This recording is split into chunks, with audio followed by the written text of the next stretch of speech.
আসসালামু আলাইকুম viewers, mobile banking এর জন্য আমরা বিকাশ নগদ ব্যবহার করি, কিন্তু আপনি কি এটা নিরাপত্তা কখনো ভেবেছেন? এটা দিয়ে যে আমরা এত লেনদেন করি, আমাদের এটার কিন্তু অনেক নিরাপত্তার প্রয়োজন আছে। তো আজকে আমি আপনাদেরকে দেখাই নগদের নিরাপত্তাটা কিভাবে আপনি নিশ্চিত করবেন।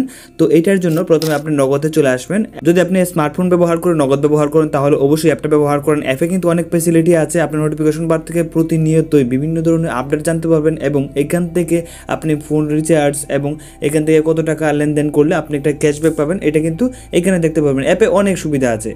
আমরা যেটা করতে আসছি সেটা হচ্ছে আমাদের ভেরিফিকেশনটা কমপ্লিট করব, যেন আমাদের নগদে যদি কোনো সমস্যা হয় যেন আমরা নিজেরাই ঠিক করতে পারবি এবং নগদ অ্যাকাউন্টের জন্য কোনো সময় ব্লক না হয়। এর জন্য আমরা মাই নগদে একটা ক্লিক করব। মাই নগদে ক্লিক করার পর থেকে দেখেন যে রিসাবমিট কিউওয়াইসি এখানে দেখতে পাচ্ছেন। জাস্ট এখানে আপনার এখানে যদি তাকে যে সাবমিট কিউওয়াইসি, তাহলে কিন্তু আপনার এখানে অবশ্যই সাবমিট করতে হবে। আর আমার এখানে দেখেন রিসাবমিট চলে আসছে, কারণ হচ্ছে আমার এখানে সাবমিট করা আছে, আমি চাইলে চেঞ্জ করতে পারবো।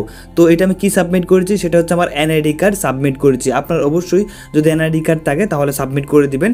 যদি আপনি এনআইডি কার্ড সাবমিট করে দেন তাহলে আপনার কি উপকারটা হবে সেটা হচ্ছে আপনার নগদ অ্যাকাউন্ট যদি কখন ব্লক হয়ে যায় বা আপনার লেনদেনে কোনো সমস্যা হয়, ধরেন আপনার নগদ অ্যাকাউন্টটা আরেকজনের এখানে লগ ইন করে নিল, যে কোনো ধরনের সমস্যায় কিন্তু এনআইডি কার্ড চাইতে পারে। তো আপনি যদি এনআইডি কার্ডটা এখানে সাবমিট করে দেন তাহলে আপনি এনআইডি কার্ডের পরবর্তীতে স্ক্যানিং করলেই কিন্তু যত ফোনে লগ ইন থাকুক বা যা কিছু থাকুক সমস্যা সেটা কিন্তু সমাধান হয়ে যাবে। তো আমি রিসাবমিটে এটা ক্লিক করলাম।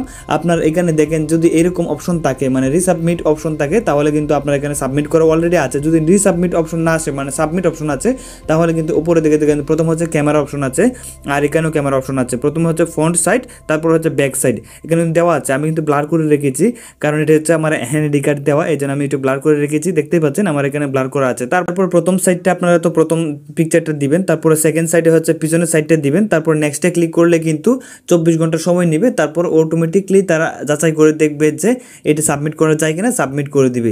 তো আশা করি বুঝতে পারছেন।